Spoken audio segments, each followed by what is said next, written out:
Come for the singing, stay for the news, glorious news. We're anxious to hear it.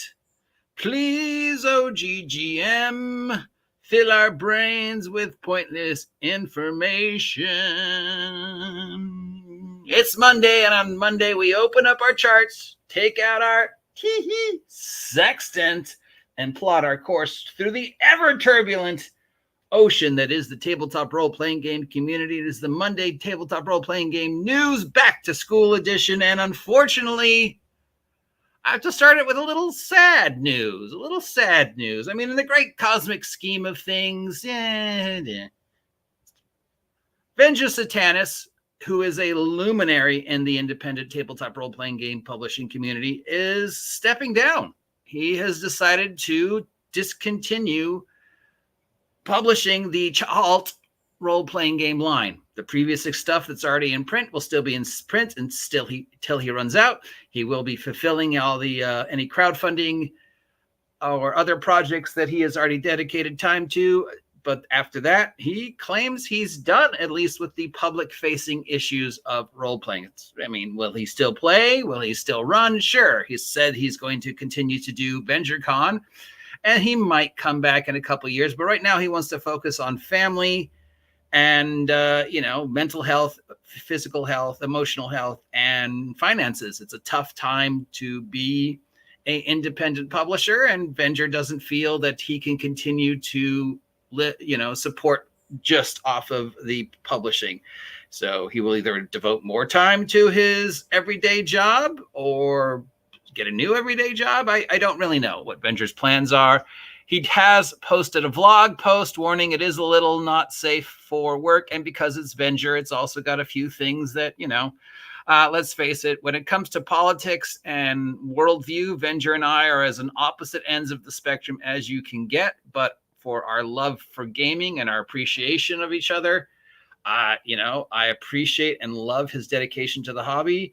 I consider him one of the luminaries. I knew of Venger Satanis before I even, knew who he was. It was just a name that was in the tabletop role-playing community for years, often associated with something, a little controversial. But I mean, he was the guy. He was like, one of the luminaries of independent publishing. I knew about Venger before I knew about GRIMJIM, for heaven's sakes. So he talks about in this can be found on his blog. He also talks about it on an upcoming episode of Inappropriate Characters. You can find that on Rumble somewhere.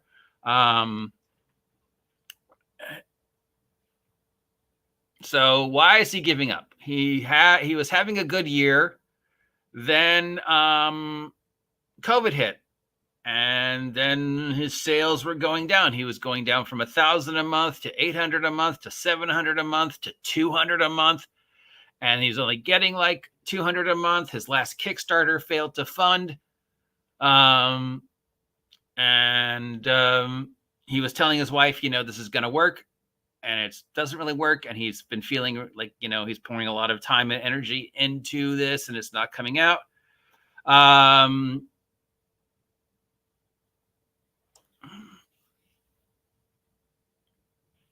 So he still wants to, obviously he's still running because he says he's still running and still hanging out with players, but he's going to fund his new book.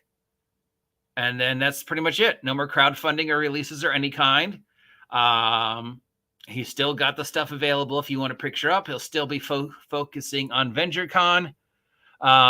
He'll still do the blog and make the occasional video. He's still on social media, but to a lesser degree. He's in semi-retirement, but he might return in 3, 4, 7 years. He also goes into like the political nature of the world right now. And, he doesn't feel that, but we're not going to talk about that. And then he goes on to some other stuff. And then he can point out to the shitty economy, the OSR is dying, the establishment doesn't approve of him, the hobby's going in a direction he doesn't like, personalities are changing, other stuff. That's where we get into the I don't agree. But I mean, I do agree that the hobby has changed, and there's certain things in the hobby you have to embrace if you want to remain as a profitable game designer. You know, there's choices I've had to make as a game designer that both help and hinder. You know, I understand that if I want to continue successful, I'm going to have to embrace the more palatable shadow dark. But on the other hand, I appreciate that. But again, that's politics and personal philosophies, and that's not what that's about. I just want to, it's sad. He hooked his sales to a dream. That's the American dream.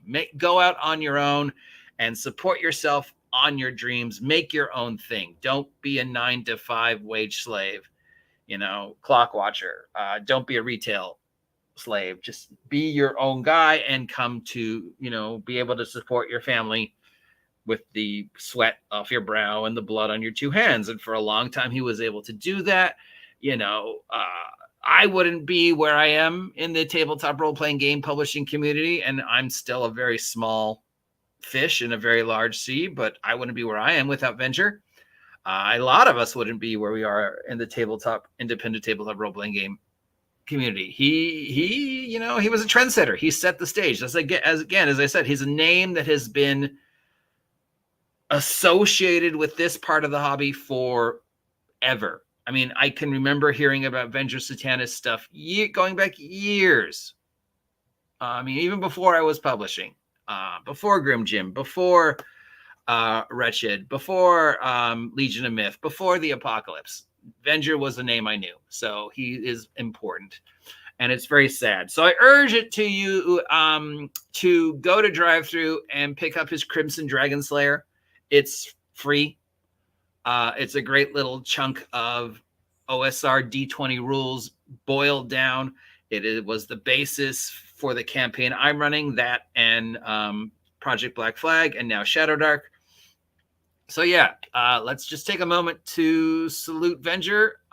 Don't always agree with your politics, buddy, but I support your ability to make games and your love for the hobby, and you do whatever you need to do to support your family. I think there's a Mrs. Venture, and I think there's some little Vengers. I don't know.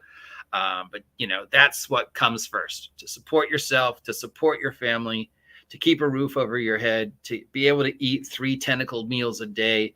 And the hobby should come second. It should always come second. The real life should be first. And the second the hobby is hurting your real life, you should need to step away from the hobby. And that's what he's doing. And I think we should support him for that. So God love you, Avenger. Moving on to other news. Also, not sad. Actually, this is kind of cool. Paizo has updated their community use policy and fan content policy. So recently they changed it to be a little bit more autocratic, a little bit more Wizards of the Coast, a little bit more fuck you. The fans raged, and unlike Wizards of the Coast, they listened to their fans and changed back to the pre-existing community use policy that has been in print for the past 15 years. So as of August 22nd, you can make stuff for Paizo and not have to worry about some nebulous evil eye of Sauron looking down upon you, sending the 9 riders of Pinkerton to your house to come after you. You can continue to make third-party product. You can continue to upload onto the Paizo sites and not worry, because they've gone back to their original community use policy that they've been using since they started making stuff all the way back in the 3D days. So yes. Paizo saved D20. When 4th edition came out, Paizo was there with Pathfinder. The OGL was there. Pathfinder, Mutants and Masterminds, the OGL, they go hand in hand. It kept the industry alive. It was huge. It changed the industry. So again, we owe a lot to Paizo, love them or hate them, and it's great to see that they have decided to not follow in the footsteps of Wizards of the Coast, and instead be, hey, we actually support and like our fans. So that story is linked down below if you want to follow about it. Speaking of Wizards of the Coast, Time Magazine will be running an article on the 50th anniversary of Dungeons and Dragons. I cringe at the possibilities of this because lately all the public official stuff regarding our hobby has been very, very, very condescending and condemning of obviously the Gygaxian past of the hobby and only addressing the hobby as it relates to what Wizards of the Coast has done over the past 10 years. And my concern is that Time is going to continue to embrace this false narrative of what D&D was like before 2014 D&D. So yeah, that's I mean, it could be good, but I don't know. I'm hesitant.